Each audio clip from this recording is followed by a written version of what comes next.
vamos a avanzar. Venimos en todo lo que ha sido un tiempo de gobierno, ha sido un mes de gobierno, ¿o no? El Señor estableció cada mes un fruto que nosotros podemos dar para el Señor, pero es imposible dar un fruto de algo que primeramente no lo he experimentado de Él.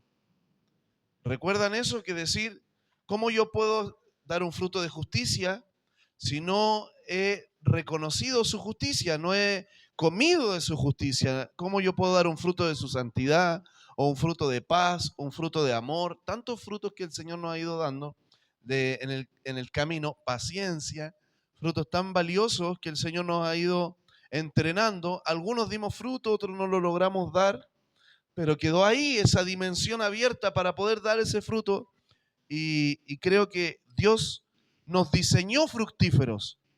Él pensó en una iglesia fructífera. El diseño de la iglesia es fructífera. Amén.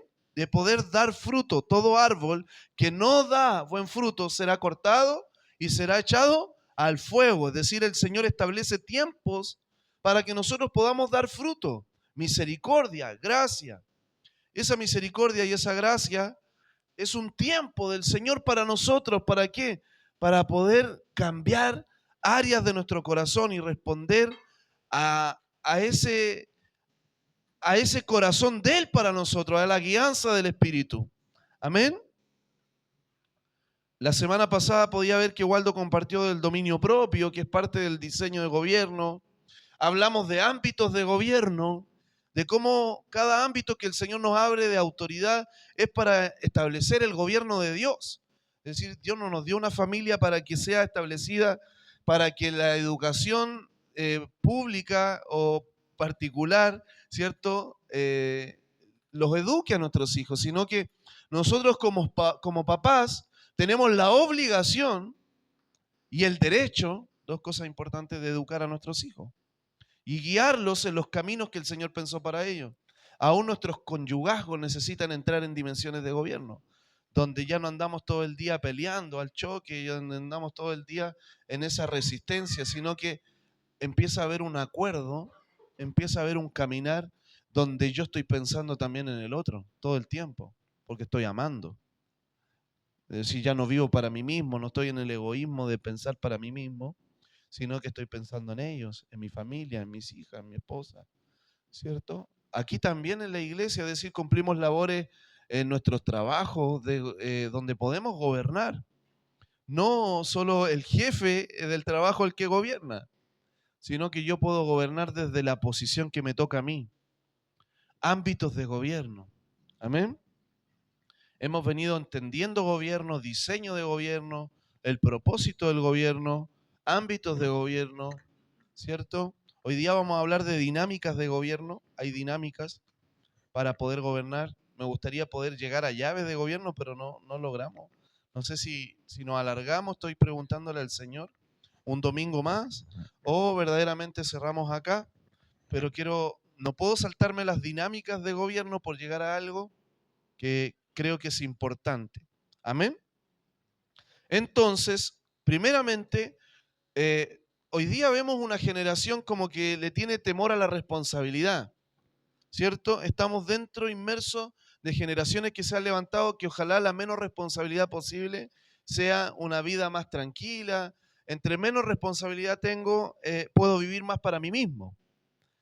Chile tiene uno de los países con más alto índice de falta de natalidad, no sé cómo se llama eso, más baja natalidad. Chile es un país que tiene muchas, hoy día, familias disfuncionales, aún padres que prefieren no tener hijos, sino tener mascota, ¿cierto? Y aún mucha gente, y he escuchado esto, yo no me congrego porque con quién dejo a mi perro, con quién dejo a mi gato, cosas así, que es real, es nuestra generación. Y yo amo mis mascotas, yo amo, pero yo también tengo que entender que no podemos no congregarnos, sea como sea la forma que nos congreguemos, sea como sea. A mí me gusta congregarnos de esta forma porque creo que tiene un diseño más edificacional. No niego las personas que se congregan en una casa, que se congregan en una cafetería, en un mall o online. Gloria al Señor. Creo que el diseño es congregarnos. La forma, cada uno vea conforme a cómo sobreedifica, dice el apóstol Pablo. Cada uno vea conforme a cómo sobreedifica. Entonces a veces estamos muy enredados en la forma.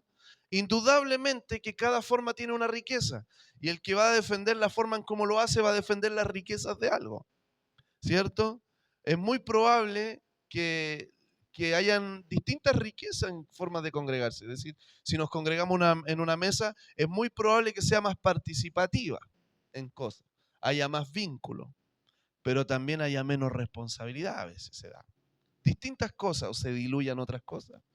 Creo que se pierde la riqueza del adorar juntos. Hablando como adorar, como el tiempo de presentarnos en alabanza al Señor. Que entiendo que adorar es obedecer, ¿cierto? Pero a mí me gusta alabar al Señor, me gusta, lo disfruto. Creo que los dones han sido dados, ¿cierto?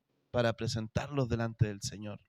Y un cántico, una guitarra, un grito, lo que sea, una humillación, poder presentarnos.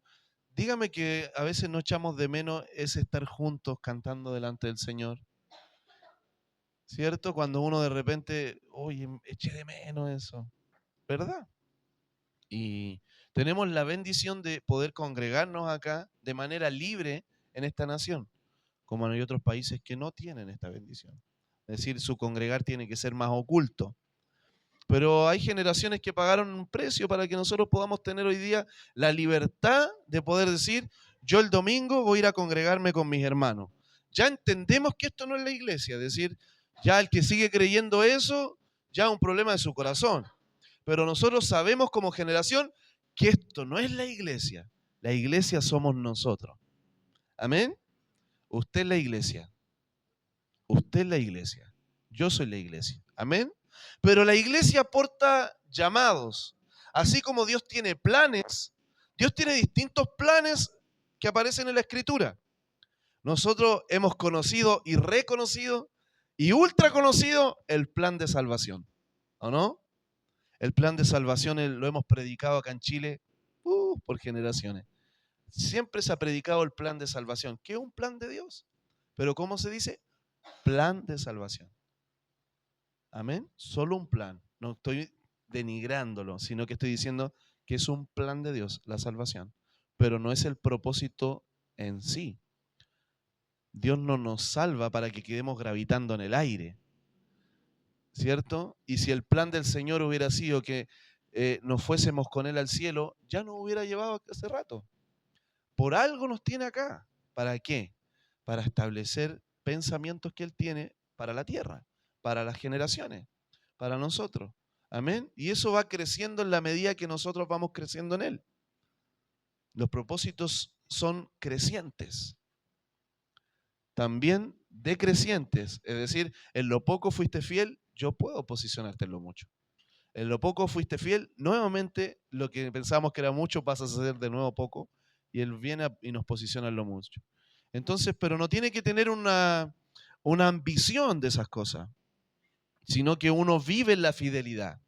Y conforme uno vive en la fidelidad, Dios va abriendo puertas. Yo me pongo tan contento hoy ver que tenemos una fundación, que estamos avanzando en la fundación, que están terminando sus carreras. Priscila está, no sé si terminaste ya, Priscila, o estás terminando.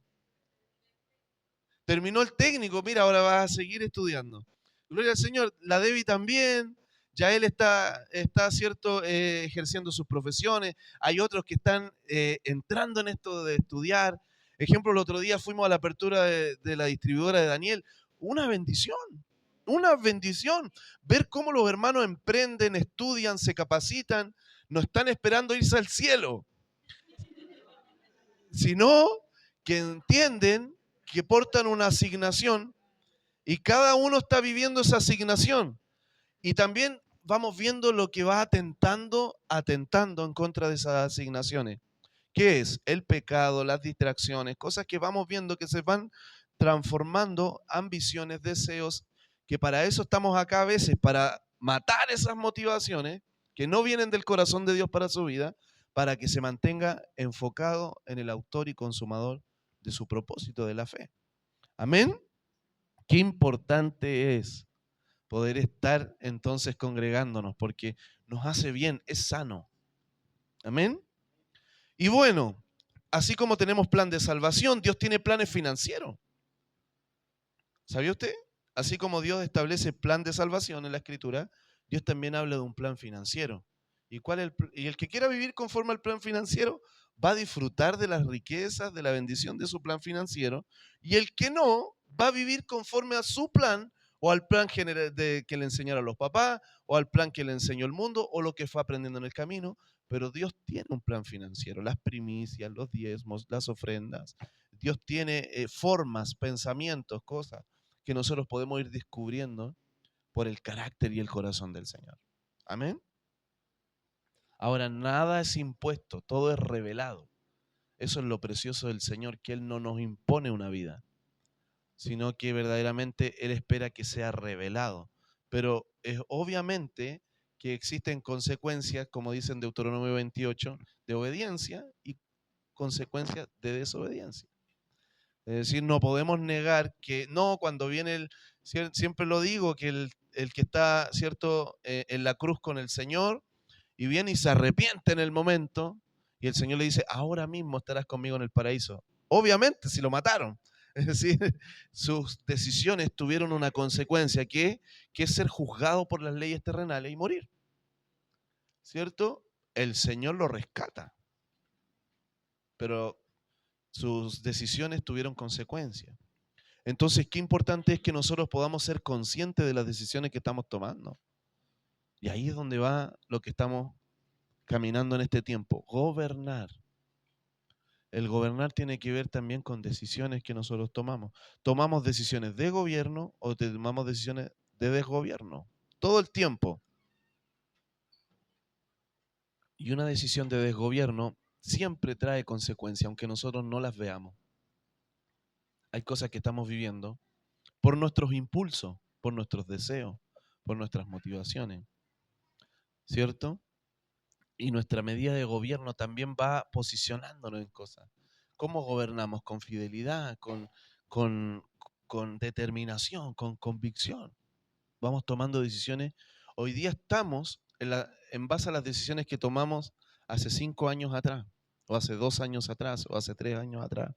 Estamos viviendo nuestras propias decisiones. No somos víctimas de nada. Amén. Salga del pensamiento de sentirse víctima de su vida. Ay, pobre de mí, miserable de mí, este mundo es tan cruel. No, los hijos de Dios no vivimos así. Los hijos del Señor, padecer por el Señor es un privilegio. Dar la vida por el Señor es un privilegio. Y si vamos a vivir consecuencias y cosas que sean consecuencias de poder haber decidido hacer su voluntad. La copa que he de beber, ¿cierto? ¿Cómo dice el Señor? La copa que he de beber. La copa que me toca a mí he de beber. Eso es. Entonces, uno de los llamados que tenemos es gobernar. La iglesia... Joel, ¿no te dije que...? ¿O sí te dije? Ah, ya. El llamado... Ya como media hora de prédica. Bueno, Dios tiene un plan ya. Amén. El llamado del Señor para la iglesia es gobernar desde Cristo. La iglesia fue llamada por el Dios a gobernar. Portamos una autoridad de gobierno. Por eso hablamos de gobierno, porque tenemos diseños de gobierno, portamos autoridad de gobierno y hoy día vamos a hablar de dinámicas de gobierno. Amén. Y cuando estamos hablando de gobierno, no estamos hablando de poder humano ni de control. El hombre establece su gobierno controlando, manipulando, sino la iglesia gobierna unida a Cristo. ¿Cómo fluye el gobierno de nosotros? En la medida que yo voy experimentando el estar unido a Cristo. En la medida que Cristo crece en mí, cada día voy experimentando un mayor gobierno de Dios en todos los ámbitos que hablamos. En todos, ámbitos empresariales, ámbitos de trabajo, ámbitos de familia, ámbitos congregacionales, ámbitos conyugales. Todo eso se va creciendo en gobierno en la medida que yo voy experimentando un mayor crecer en unidad con Cristo. Mi gobierno fluye desde la unidad con Cristo. ¿Por qué una persona no puede gobernar, no tener dominio propio en su alimentación? ¿Por qué? Porque tiene un problema de unidad con Cristo en su mentalidad con eso. Y no puede salir de la glotonería. No puede salir de cosas porque está atrapado en pensamientos, ¿cierto? Que son pensamientos de la tiniebla, que no son pensamientos del Señor. Aún todas las áreas que nosotros veamos que hay un desgobierno, una falta de control de nosotros, digamos falta de control, que no me gusta la palabra control, pero es más o menos eso. Una falta de dominio podría ser más ajustado. Cuando yo veo una falta de dominio en mí, es porque me falta experimentar una unidad más con Cristo. No puede ser que la potencia de la iniquidad sea más fuerte que la potencia de su sangre. No puede ser que la influencia territorial sea más fuerte que la influencia celestial. No puede ser. No puede ser que algo sea más fuerte que Cristo. ¿Por qué no puede ser? Porque todo está bajo su dominio. Todo está vencido. Las tinieblas fueron ya vencidas. Consumado es. Las palabras del Señor fue consumado es. Todo está consumado. Es decir, Dios ya está gobernando. Él está reinando. Y cuando yo experimento el estar unido a Él, empiezo a experimentar ese gobierno. Amén. Entonces, el gobierno del hombre nuevo no es algo que se imponga, es el resultado de una nueva naturaleza. Por más que yo quiera adiestrar a alguien, si esa persona no ha nacido de nuevo, solamente va a ser adiestramiento y va a salir todo el tiempo sus impulsos, todo el tiempo. Porque está adiestrado a una doctrina, está adiestrado a un sistema, está adiestrado a algo. Pero en algún momento, no sé, por más que yo quiera vestir a un león de perro y lo visto de perro y trato de enseñarle a ladrar, pero si el león tiene hambre, se va a comer al que está a su lado, es decir, a no ser que sea león. Pero Pero el león va a responder a su naturaleza en algún momento, el mono va a responder y por más que yo lo eduque, si aparece una banana, se va a sacar el traje y va a saltar a la banana. Porque va a responder. Los impulsos hablan de una naturaleza aún que está operando dentro de nosotros. Pablo dice en Romanos 7, veo esta naturaleza operando aún tan viva dentro de mí. No puedo responder al corazón del Señor. Empieza a pelear, lo que no quiero hacer, eso hago. Él establece esa medida, pero algo ocurre en él, que él traspasa esa naturaleza y empieza a vivir en Romanos 8 una nueva naturaleza. Es un nacer de nuevo. Un nacer de como un ser humano de la vida líquida a la vida neuma, aire. ¿Cierto? Estar atrapado dentro de una vida líquida, siendo alimentado todo el tiempo, a en algún momento transicionar a una vida, ¿cierto?, de aire, donde los oxígenos es lo fundamental, ya no el agua, sino que pasa a ser prioridad la respiración. Cambió. Hubo un experimentar una nueva naturaleza. De mi vida cotidiana a los propósitos del Señor. Una persona que no vive la vida en el Señor solamente busca la cotidianidad. Es decir, ver series de Netflix, trabajar, emprender, crecer, tener dinero, comprarse cosas, vivir la naturalidad del hombre. Todo el tiempo está pensando en las cosas naturales. ¿Por qué? Porque está en otra naturaleza. Y por más que quiera adiestrarse en vivir en las cosas del Señor, aquí va a estar retenido, escuchando, sí, amén, amén. Va a salir de aquí y va a ir al mall a comprarse cosas, va a ir a comer allí, va a ir a hacer esto, va a hablar de otras cosas. va a ir a ver un partido, va a hacer millones de cosas. ¿Por qué? Porque está operando otra naturaleza de él. Y por más que quiera estar retenido, está, ¿cierto?, oprimiendo su alma, en un momento cuando los deseos ya son incontrolables, empieza a brotar, ¿cierto?, la carnalidad. Y termina pecando. Y dice, ¿por qué peco? Porque tu naturaleza responde a eso. Y necesitas experimentar un nacer de nuevo. Un nacer de nuevo es verdaderamente entrar en esos ámbitos de Cristo y que Él nazca dentro de mí, que Él crezca dentro de mí. Y eso es un constante crecer, un constante experimentar. Amén.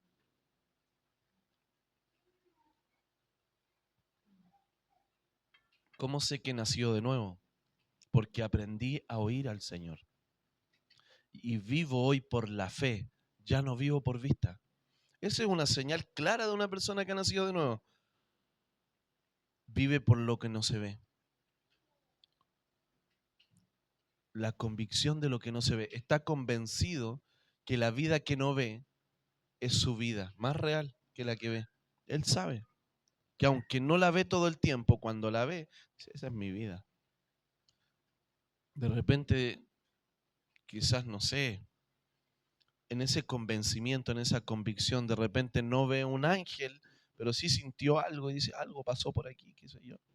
Y en algún momento se empiezan a despertar los sentidos y empieza a vivir una vida en el Espíritu, la vida del Espíritu. Es decir, no es algo agregado, es la vida del Espíritu. Los hijos fuimos llamados a vivir una vida en el Espíritu.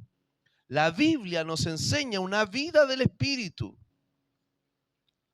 Y esa vida del Espíritu es lo que Dios nos ofrece. No algo menor. Nosotros lo hemos convertido en una vida del Espíritu versión fruna. Pero verdaderamente la vida del Espíritu es de calidad. Es de calidad. El Señor nos da una vida del Espíritu. A mí me gustan los productos fruna. Pero bueno, es una manera de decirlo. Pero Dios nos ofrece una vida en el Espíritu de calidad. De calidad, hermano. Entonces nosotros hemos degradado eso convirtiéndonos en una religión. Y Jesús no vino a establecer un sistema. Ningún sistema se parece a lo que Jesús vino a ofrecer. No crea que porque va a cambiar un presidente hoy día va a cambiar su vida. No, ahora sí, con Janet Jara vamos a cambiar. Ah, ahora sí, con José Antonio Caso, ahora sí. Y empezamos a poner nuestra confianza en un sistema político. ¿Cómo la iglesia va a confiar en un sistema político? Eso es el problema más grande. Y hoy día tenemos partidos cristianos. Si es como que tenemos tanta fe en la política que creemos que un partido cristiano es la respuesta del Señor. No, no es la respuesta. Amén. Jesús no vino a establecer un sistema político. Si hubiera sido la voluntad del Señor, es muy probable que él hubiera derrocado a Herodes en Roma. Al tiro, lo primero que hace, lo elimina. Envía a sus ángeles, así como los ángeles cuando están en una batalla, no recuerdo que uno mató no sé cuántos seres humanos, a los sirios parece que era. Bueno, me metí en otra historia. Pero los ángeles venían y establecían justicia, y los ángeles dice que estaban retenidos en los cielos por él mismo, ¿cierto? Retenidos en los cielos para no venir a ayudar al Señor. Porque él les tenía toda la justicia para que él podría haber venido, ¿cierto? Y haber ocupado todos los ángeles en el propósito. Pero él no, él vino en rostro de hombre. Él retuvo sus ángeles. Decía él, en un segundo, yo hablo y esto cambia aquí. No hay más autoridad que la que mi padre te dio. Yo si quiero dejo la patada, decía el Señor. Pero no lo voy a hacer porque tengo que cumplir esto, porque yo voy a gobernar desde la forma donde yo voy a tomar el problema y hacerlo como mío. Y voy a dar a luz el gobierno del Padre. Un corazón tremendo. Entonces Jesús no vino a establecer un sistema político. Amén. sino a revelar el reino dentro del hombre. Los fariseos no hallaban qué hacer, porque todo lo que habían creído los fariseos, los seduceos, todo lo que ellos habían creído no se cumplió. Entonces, ¿qué inventaron? Otra venida. Establecieron que el Señor ahora sí que viene, que ese que vino era un profeta, era Dalai Lama, qué sé yo.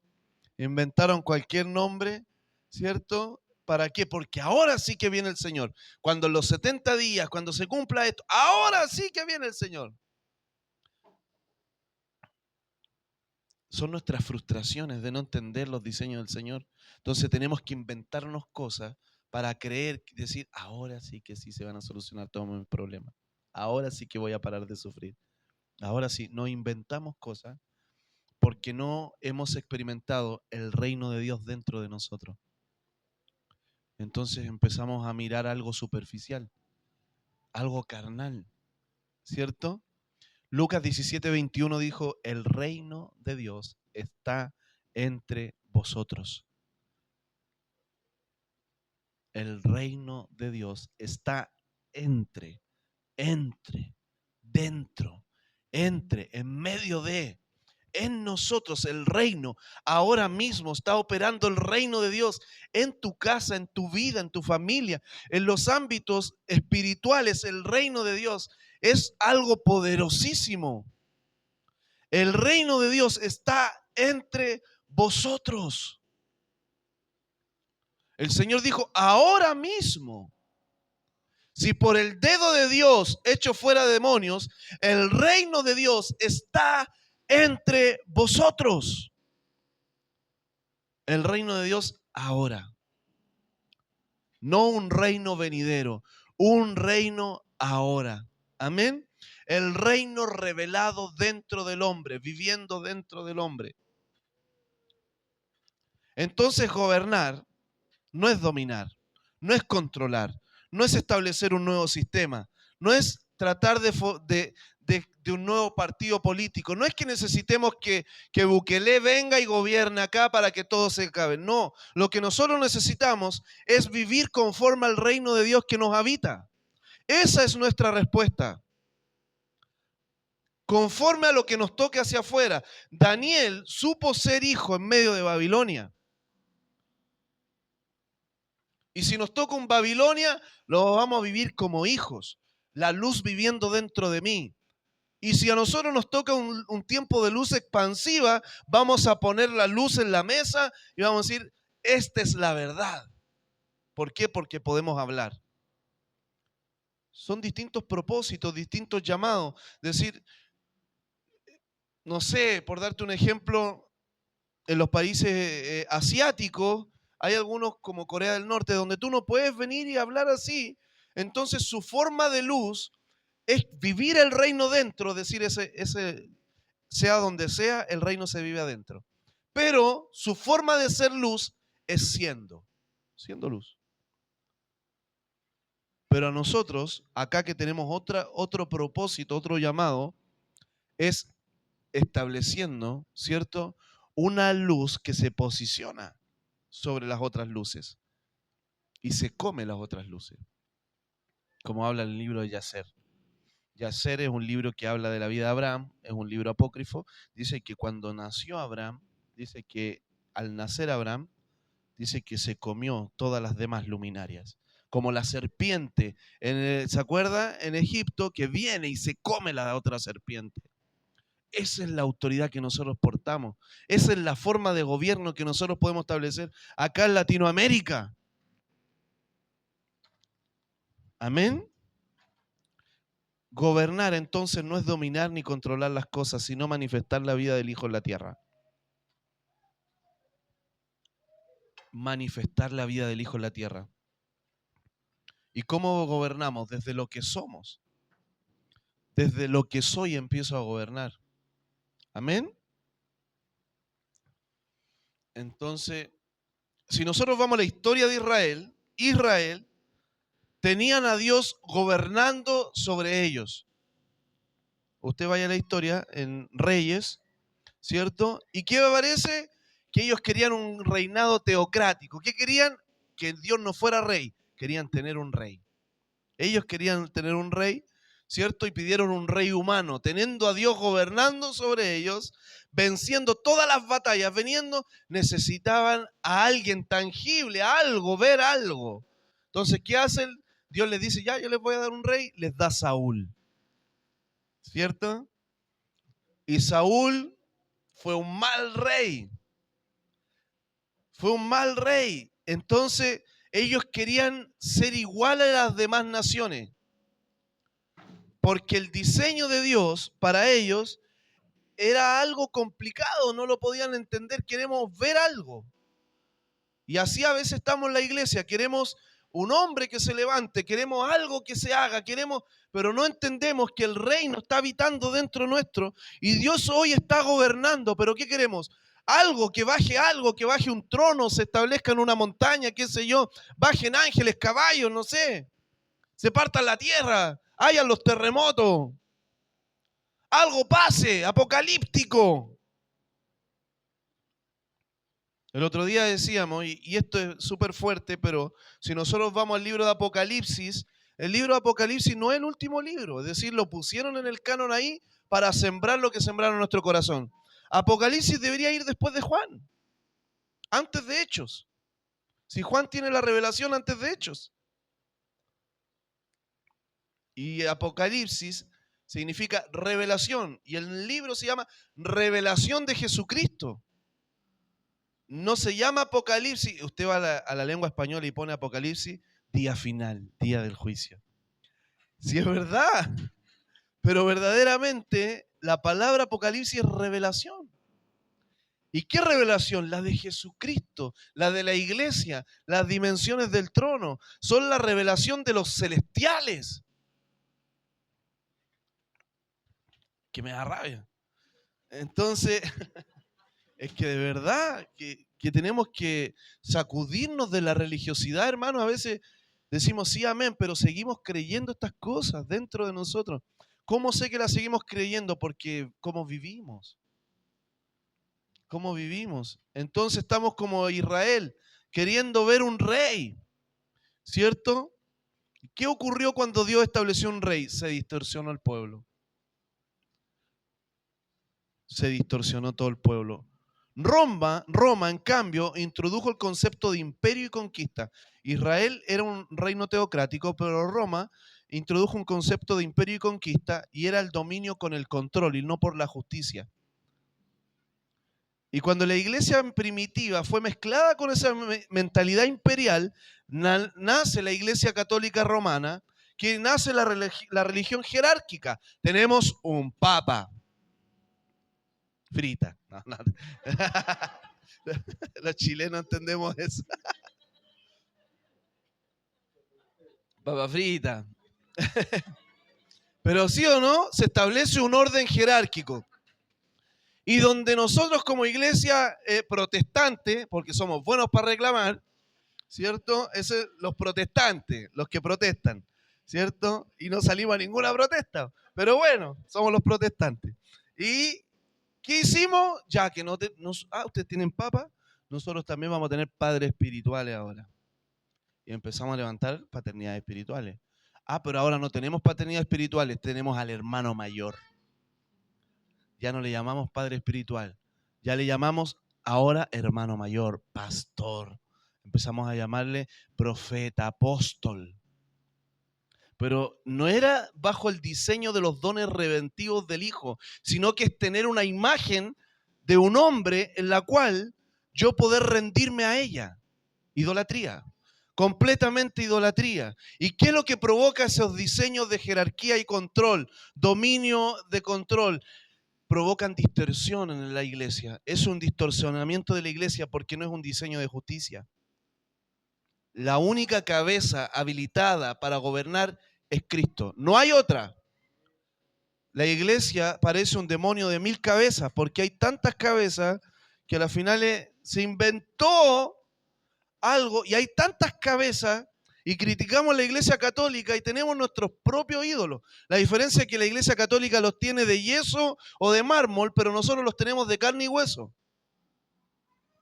¿O no? Entonces la Iglesia Católica Romana nace de Roma, bajo los fundamentos de diseños de Roma. Amén. Entonces son gobiernos de la carne, no del espíritu. Pura carne. Pero el diseño original, no porque hayan diseños corrompidos, quiere decir que el diseño original cambió. Amén. Pablo, desde la prisión, escribe a la iglesia y le dice que la iglesia debe gobernar de los lugares celestiales. Estaba preso naturalmente, viviendo el reino de Dios dentro de él, preso, y hablando de libertad, hablando de vida en el espíritu. ¿Por qué? Porque él incluso llega un momento donde lo van a liberar y dice, ¿qué están haciendo? ¿Por qué me vienen a liberar? Váyanse de aquí. Yo estoy cumpliendo los propósitos del Señor. Lo echó. No los dejó que lo liberaran naturalmente. Porque él entendía que era voluntad del Señor que él padeciera ahí en la cárcel. Y murió ahí. Murió en Roma. Murió aplastado por este sistema romano, pero su espíritu vivificado aún y sus cartas aún. Se dice que hay cartas escondidas dentro de la Iglesia Católica Romana del apóstol Pablo que no han querido entregar. Muchas cartas están aún escondidas dentro de la Iglesia Católica Romana, de muchos hijos del Señor. Y no las quieren soltar. ¿Qué las van a querer soltar?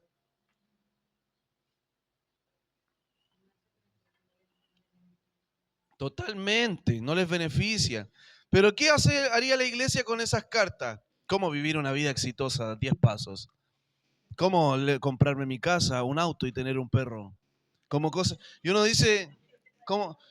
La iglesia busca diseños del Señor para sí mismo, ¿cierto? Y la iglesia pareciera que la Biblia es la receta para ser exitoso. Y hoy día tú ves muchos predicadores así. Y es verdad, hay códigos del Señor dentro de ahí para prosperar. Indudablemente el Señor nos llama a prosperar. Pero ¿sabes qué? No es prioridad para el Señor. No es prioridad. Yo creo que los padecimientos de los apóstoles nos enseñan tanto. Nos enseñan tanto. Aún nosotros estoy, ¿cómo se llama? Conectándome mucho con la historia de Tomás. Es muy interesante la historia de Tomás. Leer el libro de Tomás. Hay algunas cosas que están mal traducidas, no vienen, hay que leerlo con discernimiento, desechar cosas que no fueron bien traducidas. Aún hay traducciones que fueron hechas con maldad. Ojo, ¿para qué? Para que el libro sea desechado. Entonces, hay no, mira, aquí esto va pero claro, pero si tú averiguas, en Asia, en los continentes, ¿cómo se llama? En la India. ¿Cómo se llama el continente de la India? ¿Es Asia igual o no? Es Asia, sí.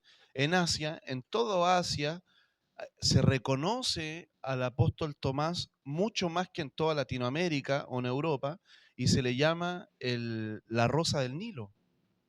Se le llama así, hay monumentos de él. Las Biblias llevan el Evangelio de Tomás. Llevan... No, Dios mío, no.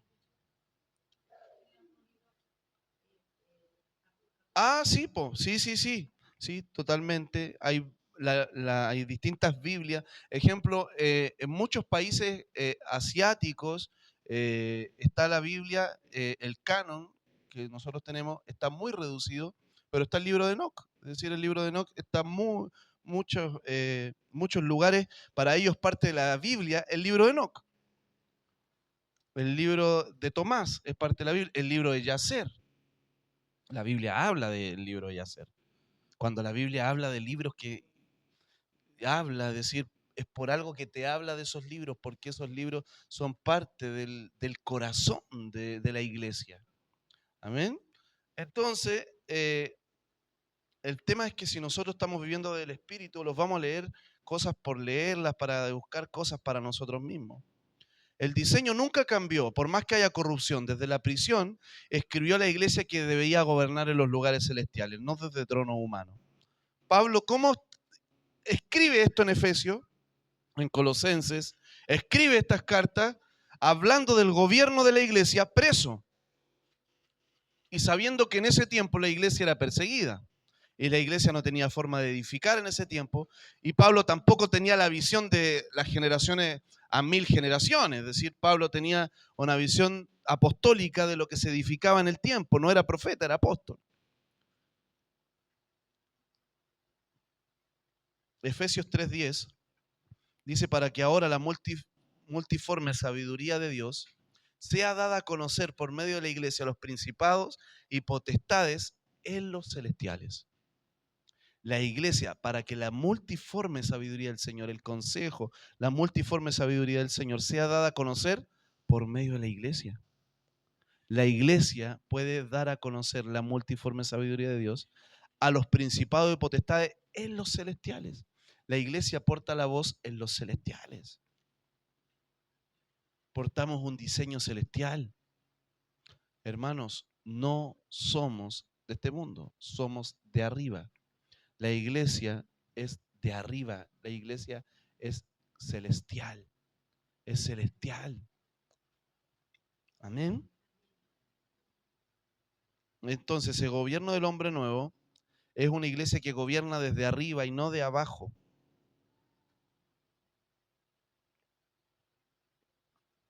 El gobierno de Dios no se aprende con técnicas, tácticas, adoctrinamiento, sino que es por revelación. El hombre viejo caído busca autoridad por medio de sus logros, persuasión, manipulación. Así va buscando sus logros el hombre caído. Persuade por sus logros, por sus capacidades, manipula, controla, pero el hombre nuevo vive en autoridad porque habita en Cristo. Él porta una autoridad porque habita en Cristo. Todas estas formas de tratar de posicionarnos en autoridad son de una naturaleza caída. El control, la persuasión, la manipulación. Son formas caídas, son sistemas. Egipto, ¿cierto? Babilonia, tienen sus sistemas de control. Pablo dice en Efesios 2 que nos hizo sentar en lugares celestiales con Cristo Jesús. Dice que estamos sentados en lugares celestiales con Cristo Jesús. Estamos sentados en lugares celestiales. Mi posición es estar sentado en lugares celestiales. Estar sentado es la primera, una señal primeramente de gobierno. Es decir, no es que estamos parados ahí, no, dice que nos sentó. Como cuando yo vengo y siento a mi hija en la mesa, mi bebé, le pongo la sillita alta cuando era chiquitita y la siento en la mesa. ¿Qué estoy estableciendo? Un lugar de gobierno para mi hija, ¿cierto? Parte de la mesa. Cuando vengo yo y digo nos vamos a sentar a la mesa, usted aquí no está parado, usted está sentado aquí. ¿En qué? Pareciera que estamos naturalmente, pero hoy estamos sentados en el consejo de Dios, donde el Espíritu nos está ministrando, donde hay ángeles que están establecidos, donde hay un consejo celestial.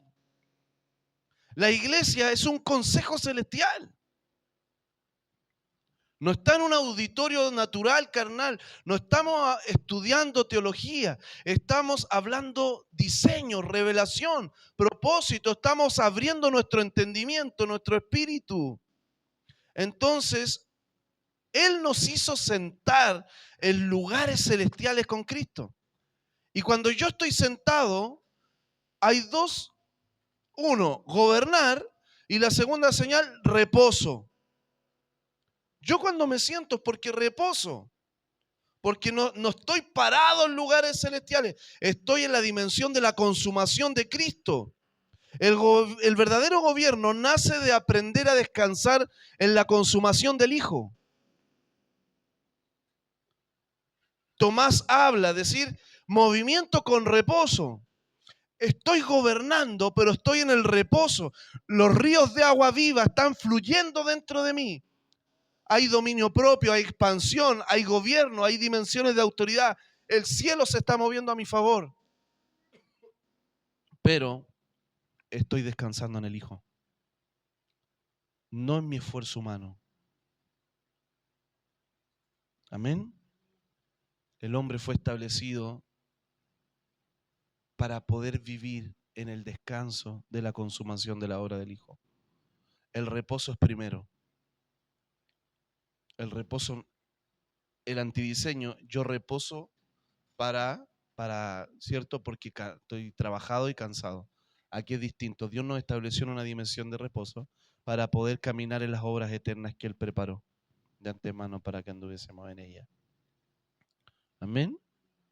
Entonces, no es por esfuerzo humano, el hombre nuevo gobierna desde una comunión.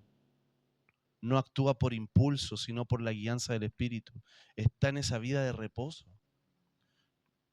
No está en la flojera ni en la pereza, sino que está reposando en los diseños eternos del Señor. Amén. Entonces el hombre, antes de gobernar una nación, el hombre nuevo debe aprender a gobernar sus impulsos, conocerse interiormente. Dice, mejor es el que tarda en airarse que el poderoso, el que domina su espíritu que el que toma una ciudad. Aprender a gobernarnos internamente. El gobierno interior es el principio de gobierno territorial. Amén. Entonces, en nuestras ciudades y naciones no se trata de imponer nuestras estructuras religiosas. Nosotros no debemos imponer nuestra religiosidad sobre la gente. ¿Qué tenemos que hacer? Manifestar una cultura de luz. Vivir una cultura de luz. ¿Cuál es la cultura de luz? Justicia, verdad, paz, gozo, reposo. Una cultura de luz. Romanos 14, 17. Ahí habla de la cultura de luz. Amén. Aplicaciones prácticas de cómo podemos ir a empezar a establecer este gobierno. Hacernos conscientes en tus mañanas, hazte consciente que estás sentado con Cristo Jesús en los lugares celestiales. Antes de salir corriendo a tu trabajo, a tu estudio, a tus cosas, a tus quehaceres, antes de tomar tu teléfono, antes de cualquier cosa, despierta y hazte consciente de quién eres y quién es Cristo en ti y de la posición que ocupas. Hazte consciente, engrandécete en su grandeza. Expándete en su realidad. Hazte consciente de quién tú eres en el Señor. Amén. Entonces, y cuando yo estoy en ese lugar, ¿qué recibo? Dirección. Yo empiezo a recibir la dirección del Señor. Amén. Entonces, el reino de Dios se expresa en el cuerpo, no en el individualismo. Ama porque quien ama gobierna. Amén. ¿Está entendiendo? Ese es un punto importante de poder entender lo que es gobierno. Entonces, gobernar, para que vamos entendiendo, no es ocupar un cargo, es ser una habitación viva para que Cristo, ¿cierto?, se glorifique en medio de la tierra. Yo soy el templo del Señor. Tú eres templo del Espíritu Santo. Tú eres templo de Cristo. Tú eres templo de Dios. Dios te ha llamado para que edifiques casa. ¿Pero qué casa? Tú eres el templo de Dios. Tú eres su templo donde Él decidió habitar. Y cada vez que el amor vence dentro de ti el temor, ese es Cristo gobernando dentro de nosotros. Cada vez que la humildad ordena lo que el orgullo tuyo destruyó, el reino se empieza a establecer dentro de ti. Lo único que hemos generado con el orgullo es destrucción. Lo único. El hombre, por la historia, todo el tiempo que ha caminado en el orgullo, lo único que ha hecho es destruir. Destruir a los que ama, destruir donde fue plantado. El orgullo produce destrucción. La humildad produce la redención. La humildad produce el gobierno de Dios. El gobierno celestial ya está activo dentro de nosotros, pero la única forma es de gobernar como con el Cordero, en mansedumbre, verdad y justicia. No hay otra forma, es decir, por medio del Cordero. Ahí es donde la importancia de que podamos gobernar con el Cordero. Amén. Entonces, la Escritura dice que fuimos sentados en lugares celestiales. pero no nos habla de una posición, sino que nos habla de una participación, de una corte o de un consejo.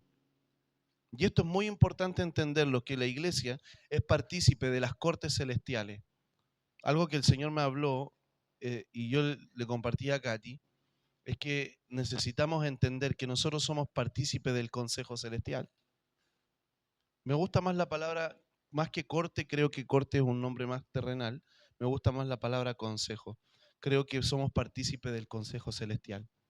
Y ahí es donde nosotros podemos presentarnos. ¿Por qué? Porque fuimos llamados a las dimensiones del trono y en esas dimensiones del trono se establecen estos consejos celestiales, donde se definen los tiempos, donde se definen los caminos de las naciones de la tierra.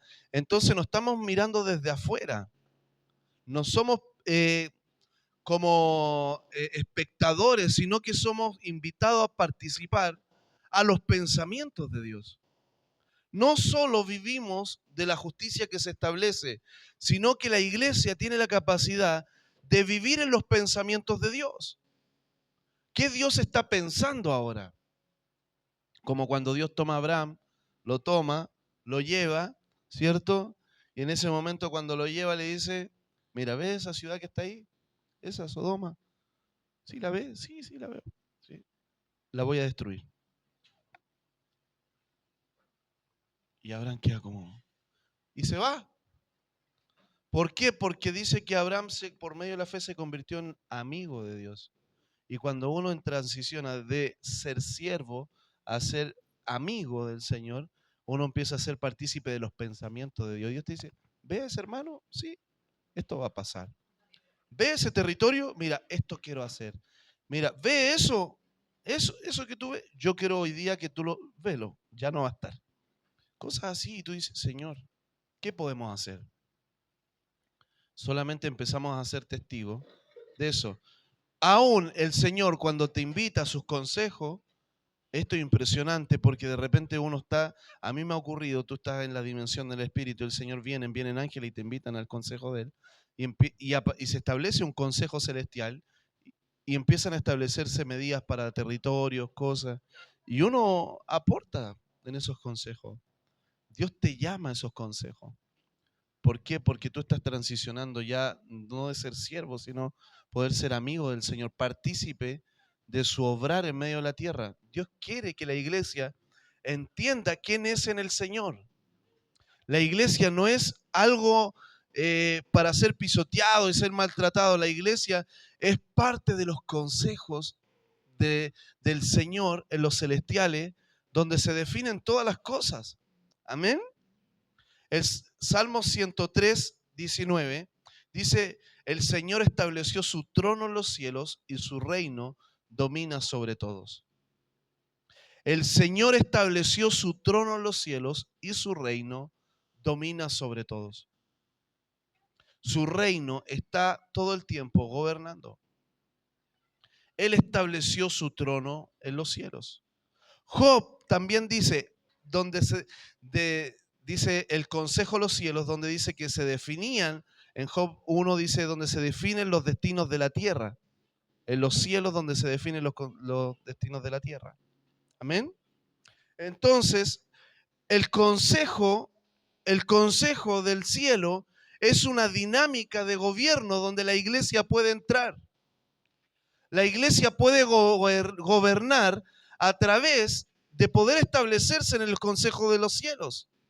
La iglesia tiene que abrir su entendimiento, madurar en lo que es su forma de vivir y empezar a asumir ese rol. Como decía el apóstol Pablo, decir, hey, Dios nos hizo sentar en lugares celestiales con Cristo. La iglesia es la capacitada para manifestar la multiforme sabiduría del Señor a principados, a potestades. La iglesia tiene que entender su posición de gobierno. Si la iglesia no entra en esta grandeza del Padre, solamente vamos a vivir por consecuencia, no vamos a entender los tiempos del Señor. No vamos a entender qué Dios quiere. Es decir, a veces vamos sacando algo histórico, algo tratamos de ver cómo esto me ayuda a mi vida natural, es decir, cómo puedo hacer para cocinar mañana con esto, cómo puede ser para que para pagar la cuenta, cómo puedo hacer esto para crecer en mi negocio. Hermano, ese evangelio es demasiado miserable, de verdad que es demasiado miserable. Es tan pobre ese evangelio que puede ser que yo te puedo armar acá una enseñanza y es muy probable que salgamos todos súper motivados. ¿Por qué? Porque es tan práctico. Entonces, este evangelio que te estamos presentando hoy, que nos está presentando el cielo, es una vida en el Espíritu. Entonces, para el que busca las cosas naturales, no lo entiende. No lo entiende. ¿Por qué? Porque dice, ¿y esto qué me sirve? ¿Para qué quiero yo estar en una corte? Es decir, ¿para qué quiero yo estar en el consejo del Señor? ¿O no? ¿Para qué?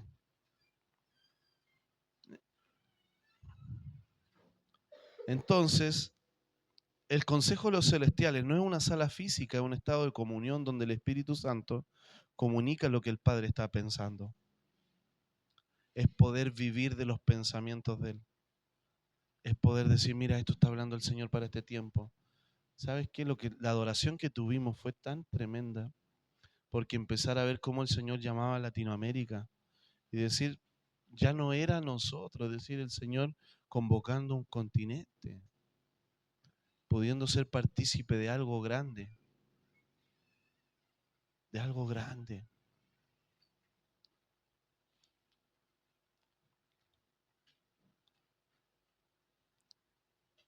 A veces me pasa esto y digo, Señor, ¿será que estoy hablándole a otra generación? ¿Será que, como Enoch cuando decía, ¿será que le estoy hablando cuando Enoch decía, esto no es para esta generación? A veces pasa eso dentro de uno y dice, ¿será, Señor, que es para nosotros? ¿Será que estamos entendiendo esto? ¿Será verdaderamente que hoy día estamos escuchando al Señor? No, o no nos interesa. Verdaderamente, lo profundo de nuestro corazón. ¿Cuáles son nuestros intereses? ¿Somos una iglesia? ¿Somos la iglesia de Cristo?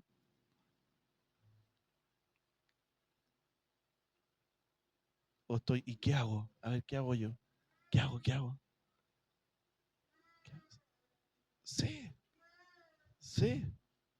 ¿Será que podemos buscar al Señor no para buscar algo, sino para estar con Él? ¿Cuándo fue la última vez que... Ya cambió el mensaje, hermano. Ya, porque de verdad que no se puede seguir. ¿Será que, ¿Será que has buscado al Señor solamente para estar con Él? ¿Cuándo fue la última vez que buscamos al Señor solo para estar con Él? Solo para estar con Él. Decir, Señor, yo hoy día te voy a buscar para estar contigo. Para estar contigo. No me direcciones, Señor, no me interesa, no. Quiero estar contigo. Te voy a buscar para estar contigo.